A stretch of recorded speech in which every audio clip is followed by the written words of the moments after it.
The trip hop grooves wrap around my very being. Folk lace rhymes, the soundtrack to what I'm seeing. Abstract thoughts. So, you're very welcome to another episode of Vitesse, and you can see I'm not beside a BMW. This is my Audi 90 B2 project. You may remember from my Instagram stories the last couple of years. You might have seen it in a recent video if you've been watching our channel and following it. And the last thing we did, if I recall correctly, is just fitting the engine. We put everything together in the engine block and just dropped it in. And we used the Audi 90 mounts because it's a KG engine from an Audi 200, the same that was used on an Audi Quattro, the earlier version, the 10 valve version. So yeah, this is where we're at with this car. There's a lot of work gone into it. Even just finding these headlights alone was really hard. They're original Audi 90 B2 headlights. It's got new alternator, new belts, new starter motor, new clutch disc. There's a lot of new parts. Track rod ends, ball joints, springs. You can probably see it on the other side there. The new red springs are slightly lower. Got the engine bay painted. Obviously not in all that order, but yeah, good few bits and sourcing parts. This used to be a white car with a blue interior. Not a fan of that. So this will be burgundy red, the same colour as the engine bay, with a pair of classic Recaro seats, some old BBS wheels that are fully refurbished, and yeah, I mean, there's a ton of stuff here. This will be a really nice car when it's done, and I'm looking forward to making to car events, different things like that, road trips. It's all ahead for this car if I eventually just get it finished. It's a lot of work. It is a lot of work. Anybody who has started a project where it's in depth, where they need to do a lot of stripping and rebuilding, they'll know exactly what I'm talking about here. It is a huge amount of work, and you need to have that mindset where you're like, okay, today I'm going to do this, this and this, and just get it done. And for a good while I was like that, but obviously you get distracted with other things. Matt was here, he's working the E90, and we're doing a lot of work with that. You've seen all the videos, there's a lot of progress in that car in a short space of time, 6 months, and from a bare shell, or actually from a 320 to a bare shell, and now to a 335 left-hand drive. There's a huge amount of work there, and he knew exactly what he was doing. He's able to do it quickly. For me, there's learning steps. I'm learning as I'm going along. I don't have all of this in my head straight away, so I'm doing a bit of background research. I'm trying to figure out about this car. Where does this go? Where does that go? The wiring itself is a little bit tricky because obviously we have roosters here. The wiring itself, we've got an Audi KG engine, which is from an Audi 200, so it's a different loom, and it's got a Hitachi Mach 05 ECU, so there's a loom for that in itself that has to match up with this car. So I still have the Audi 90 B2 loom for this car, which I've partially put together. You got your fuse boxes and so on, relays, pigeons. So yeah, just figuring out all the wiring, putting it together, and then you're probably wondering what this box is beside me. It's not here by accident. I've put it here because I want to show you. I bought this kit. It's called an EFI kit, which stands for electronic fuel injection, because there's a K-Jetronic system in the car. It's a bit old school, might have been great at the time back in 1985, but if you want to tune the car, get a lot more power out of it, an EFI kit is the way to go. The car had about 189 horsepower, or the engine did, and the Audi 200 was a good few hundred kilograms heavier. So in an Audi that weighs just under a ton, it is plenty of power, but with this we should be able to squeeze a good bit more power out of it, and safely, hopefully.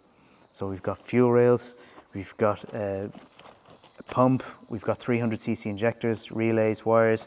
We have another ECU, it's like a piggyback ECU that will work with this fuel injection kit, and that's a full replacement of the K-Jetronic system. I'll show you this in more depth at a later stage, and I'll zoom in. I might do something else afterwards so you can just see this more clearly. But yeah, and I bought this in Ukraine. It was actually a reasonably decent price. So if you're looking at an Audi that you want to do an EFI conversion on, well, check out the site. I'll put a link in the bio so you can see.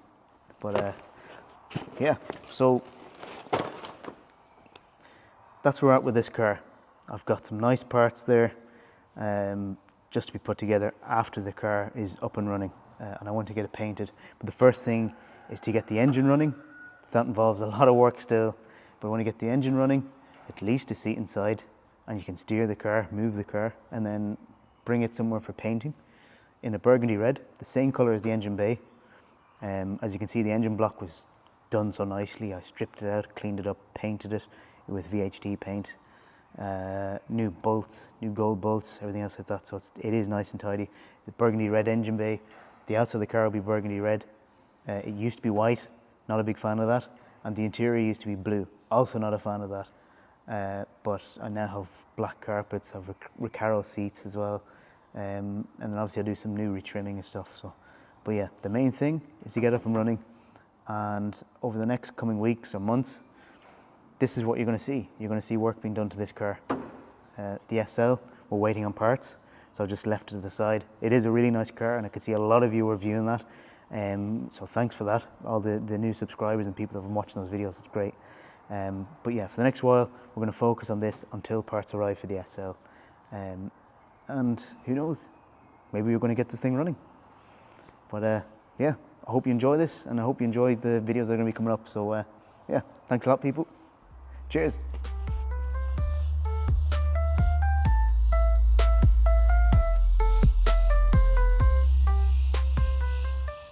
Okay, so this is the EFI kit, just in a bit more depth.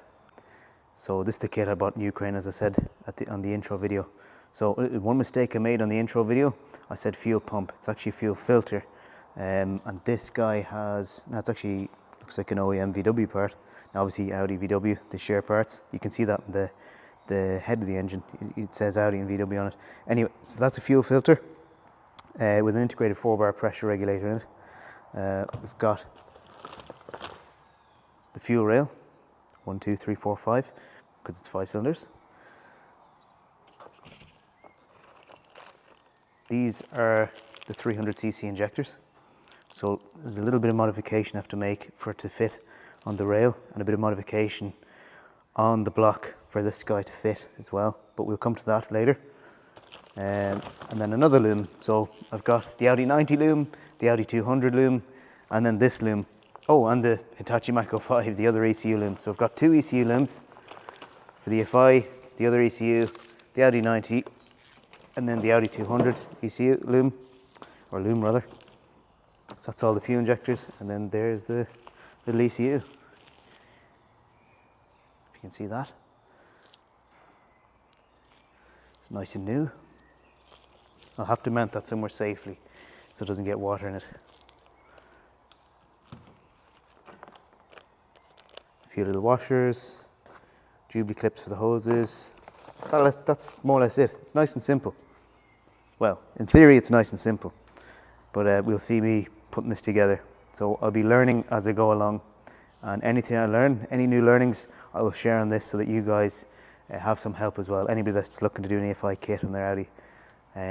So I'm going to try and make this as most useful video as possible, so that as I learn, anybody who's watching also learns. And yeah, so let's get to it, I suppose. Galactic melodies guide me to the unknown. In this abstract hip-hop song, I feel at home. I've tidied up the engine bay a little bit, so I kind of know where the wires are. I need to find more labels or use tape and a marker or pen and just label up some more of the wires.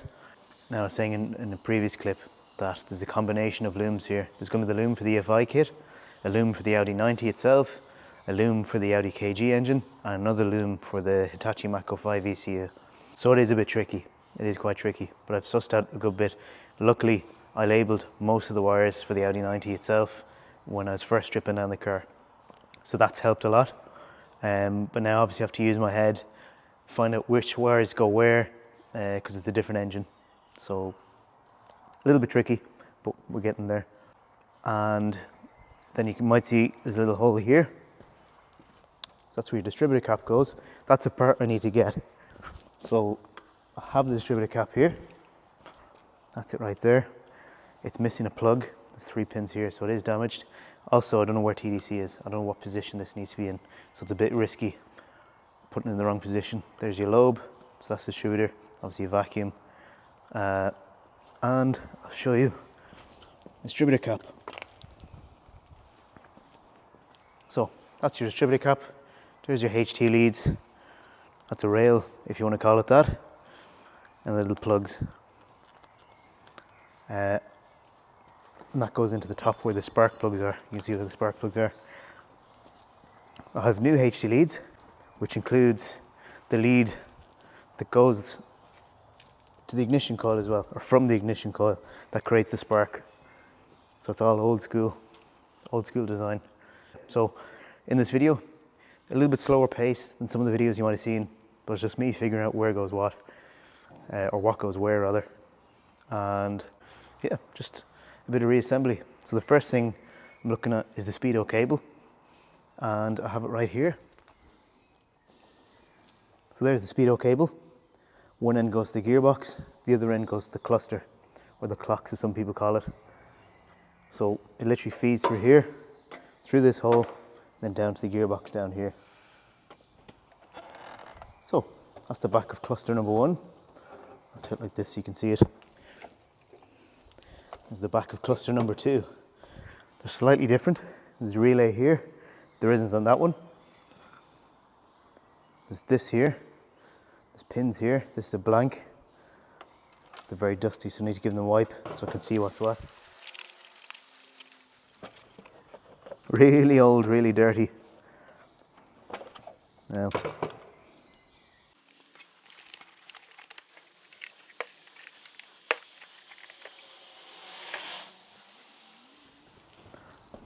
so you've got the 2 clusters. This is the one that has an extra relay and a few other bits. I don't know if it's just missing off this one, and this one has everything there because the front of it looks identical. They both look the same, and I can't imagine much tech back in the day. I know Quattros had a digital gauge, which was really cool. I think some of the GTs had them as well.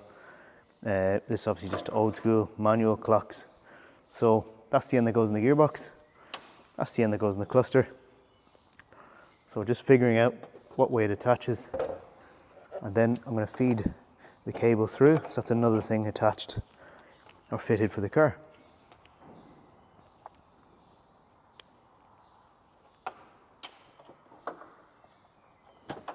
Oh, that clicks right in.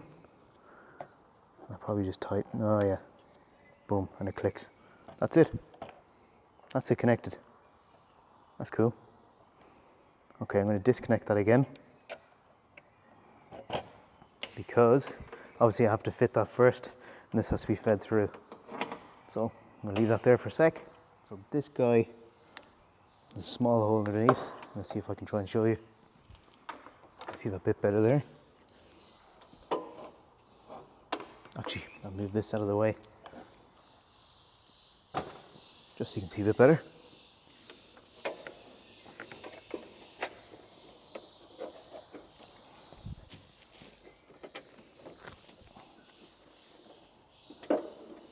Yeah. Okay.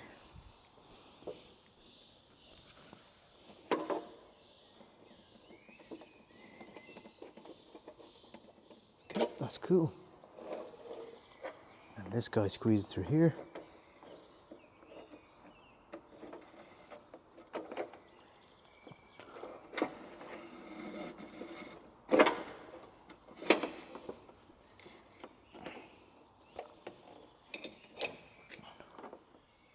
Okay, so I'm attaching the other end of the speed cable to the gearbox. A little bit hard to see there, so I'm going to zoom in. Now, that's it there.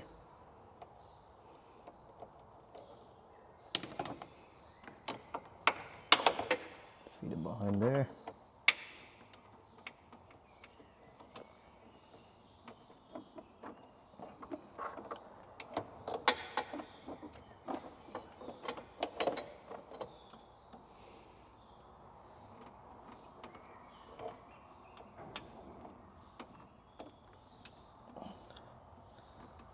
Now,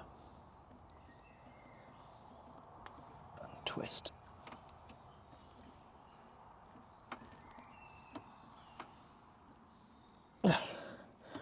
Okay, that's on solid. I might reroute that. So I've had a look at the radiator, and just to see a couple of pins that are on it.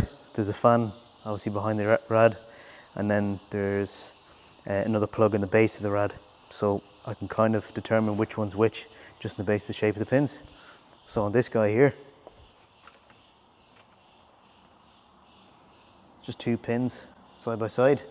That's the exact same that's on the rad. So I'm going to label that real quick. Okay, so I know what that is. And tracing the same loom, I don't know if you can see that, but tracing the same loom, another wire here. And that's long enough to go to the base of the rad. And again, 2 pins. So I think that's our guy there. So we're going to label that as well.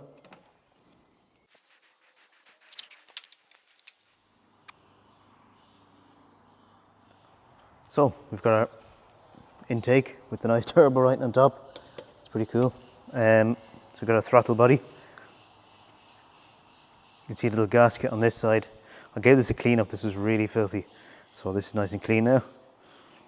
Clean there. It's not brand new, but it is good and clean. Now the side of the gasket bolts in. So it's going to be like this. Just like this. It'd be nice to get it a bit cleaner. And then this tightens and loosens. That's how freely that valve opens and closes. Then we've got a cable that attaches here, because this moves like this. That's your valve like this. Now on the Audi 90 B2 it had a 2.2 engine called a KV engine, and it had 2 valves. So you press it slightly, 1 valve opened, you pressed it more, the 2 valves opened. It was just a different design. I think it was for efficiency. Yeah, on the KG block, it's just the 1 throttle body with the 1 valve. And you can hear it click. If you can hear that, put it next to the mic. See this guy here? And a plug there, 3 pin.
Sorry, that's the sheep.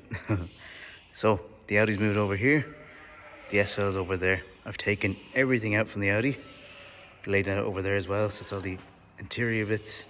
You've got the heater core, blow motor, trims, chrome trims, center console, door cards, door card trims, dashboard, arch liner, cable for the heater core, everything's there. And then all the boxes that are organised from the old garage, all the wire and loom. So now we have the back speakers. That's a non-original loom for the back speakers. And then we have the right hand side. So this loom goes the whole way along the right side of the car. That's the aerial for the left side of the car. That's the loom for the whole length of the left side of the car. That goes behind the radio and the center console under the dash. This is the driver's side footwell. So that's the tray for the fuses. And then you have all the plugs and wires behind. Then you have your rheostat, which is the switch that you twist for the blow motor. Then you have a series resistor, obviously for the different powers when you're putting 1, 2, 3 on the blow motor, and the wires have to reconnect those wires with this guy. And then we have the inside. It's completely empty. And the loom that came from the engine bay inside, so this all connects up with this guy here. And as you've seen in an earlier clip, that's the cable from the gearbox for the speedo that connects the cluster. Handbrake, so there'll be cables underneath.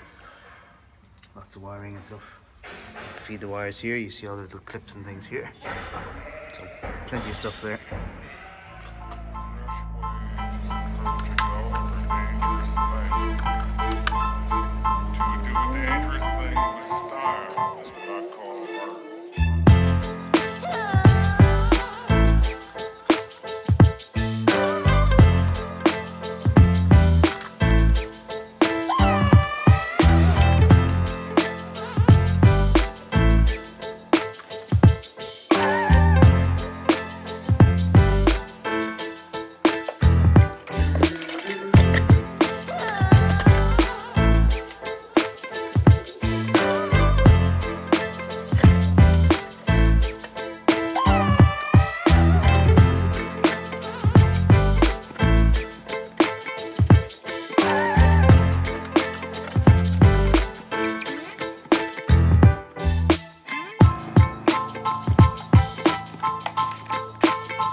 Okay, so we're coming to the conclusion of this video. You can see a lot of wiring was done, bits in the engine bay, mostly inside the car, around the footwell area. So this took a few evenings of just trying to figure out what was what. So again, like I said, it's a slow paced video, and I'm just figuring it out as I go along. But yeah, that's the cluster connected up. Now, this will all have to come out when I'm putting the dash in, but everything's connected up with the gear cable, all the cables to the back of the cluster, the lighting, there's a relay there, all the footwell cabling. You're not going to see a whole lot there, it's quite dark, but the relay tray is connected up, all the switches, light switches and so on, hazard lights, demister switch, sorry, and the loom for the back of the car, which leads over to the fuel pump over there, also the tail lights. I still need to figure out where the two plugs are, or which loom connects to the reg lights, but look, it's all ahead. There's going to be plenty more videos on this car. But yeah, it's enjoyable. A lot of work there, but yeah, we'll get there, and I hope you're enjoying it. So I'll see you in the next video. Take care.